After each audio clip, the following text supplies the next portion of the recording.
Hello and welcome back to another one of Paul's beer reviews. I hope you're doing well today. I've got a lager to review for you today, and it is from Moosehead.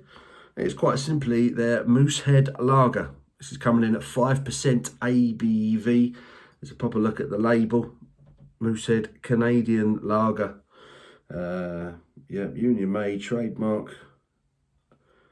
5% ABV, 350 milliliter bottle, imported from Canada.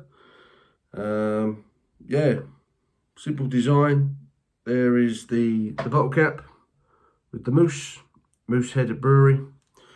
And apparently they've been brewing beer since 1867. Ingredients: water, malted barley, hops and yeast. Sounds simple enough. Doesn't say a lot else really, not much of a label on this one. Brewed and bottled by Moosehead Breweries Limited, St. John, NB, Canada. NB, I'm not sure where NB, where that is in Canada. But yes, Moosehead, 1867 Canadian lager. Looking forward to this. Green bottle. Always a little bit wary when I get a green bottled lager. I picked this one up in my local offie, funnily enough. Shout out to the local offie in Dunstable. Good store. Chris from Chris's Beer Reviews put me onto them. So shout out to him as well. Chris from Chris's Beer Reviews. Check out his channel. But yeah, he put me onto these guys. I went in there and they've got some crazy stuff. Crazy stuff. Huge range of beer in there. For an off license, it's pretty exceptional. Yeah, well impressed. I'm struggling to get an old can out of me bottle opener. Totally professional. Get out with you. Come on. Okay, for some reason this does not want to come out.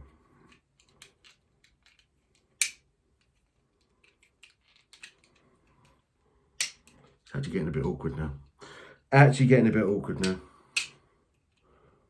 It's really jammed in there.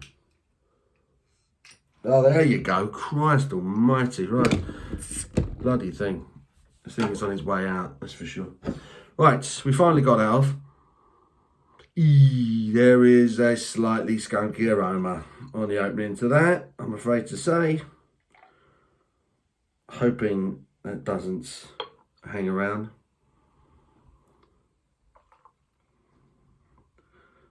These brewers, they do persist with these green bottles, don't they? But yeah, I was greeted by a big skunky aroma there. Slightly off-putting, which is a shame. But there's the lager in the glass. There is a very, very slight haze to it. Very, very slight. Gentle carbonation. Barely a finger of white head. This one's got plenty of life in it. It's good until December 2022. So, yeah, like another good year or so on it. But, yeah. But as you'd expect, really, a clean, gold-looking lager. Really, really low levels of carbonation, really gentle looking carbonation on the glass itself, on the beer. Make out a few bubbles there, but nothing major. Nothing major. Let's get me snouting, see what the aroma's telling us. That skunkiness has died down a little bit, but it's still there though. It has kind of a lemony, slightly ricey aroma to it. It smells a little bit cheap, a little bit of a mass-produced kind of aroma about it. You've had a million lagers like this one before. That's what I'm going on with the aroma anyway. Got a bit of life in it now. Okay, so a bit of honeyed citrus aroma.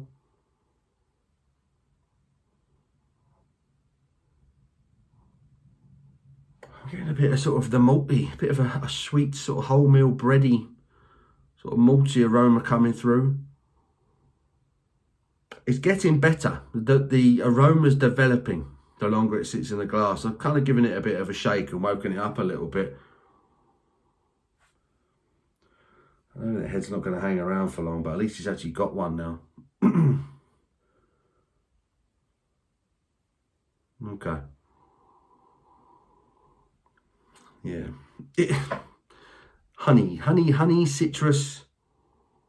A bit of the barley malt, bready malt aroma. It does smell a bit of a rice slightly ricey, very light. Anyway, let's get stuck in, shall we? Cheers.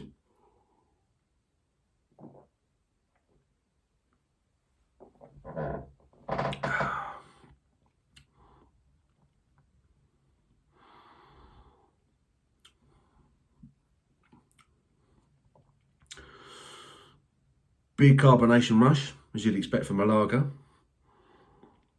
but it's smooth.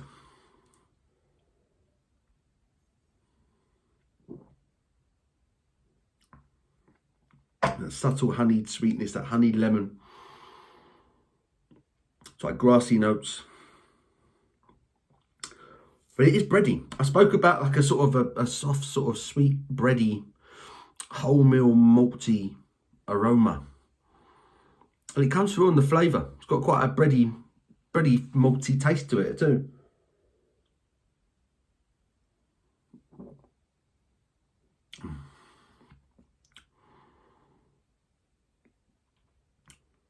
And at the back end, subtle bitterness. Doesn't say much about the flavours, does it really? Other than the fact it's got autumn malted barley, hops and yeast in it. There is a subtle hoppy bitterness, very subtle at the back end. Doesn't hang around though. It's drinkable. It's not bad.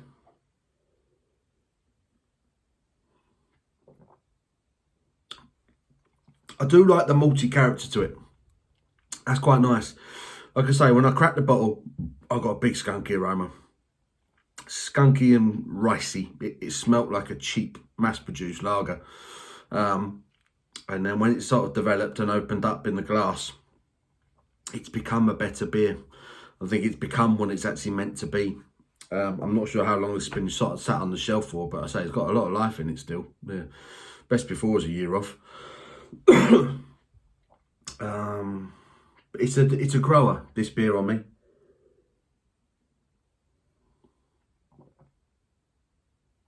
It's definitely a honeyed, subtle, sweet, honey citrus flavour. It's refreshing. And yeah, mid-palate, yeah, the more I drink it, the more I'm liking it. The mid-palate, there's a nice sort of slightly bready, sweet, almost toffee type maltiness to it. Wholemeal bread.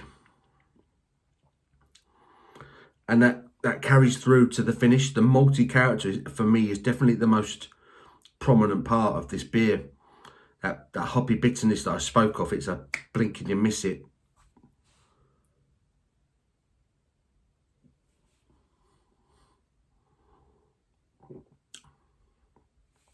All in all, it's not terrible. I've had plenty of lagers better than that, but I've also had plenty of lagers worse than that. Yeah, I'd be interested to see what this is like on keg. Not that I'm expecting to get Moosehead on keg anytime soon. Moosehead, I love the label. Simple, just put a picture of an animal on it. It's a winner for me. Moosehead, Canadian lager, 5% ABV. Yeah, it's all right. It's all right. It does the job. It's refreshing on a warm summer's day. A few of those would go down nicely. I like the malty character. Gives it a bit of body. Gives it a bit of life. I like it enough to give it a 6. It's nothing special, but it's not bad. It's not bad at all. So I'm going to give it a 6 out of 10. So once again, 6 out of 10 for Moosehead's lager. Go find that if you can. Yeah, 6 out of 10. I hope you've enjoyed this review. Give it a thumbs up if you have. Till my next one, you take care.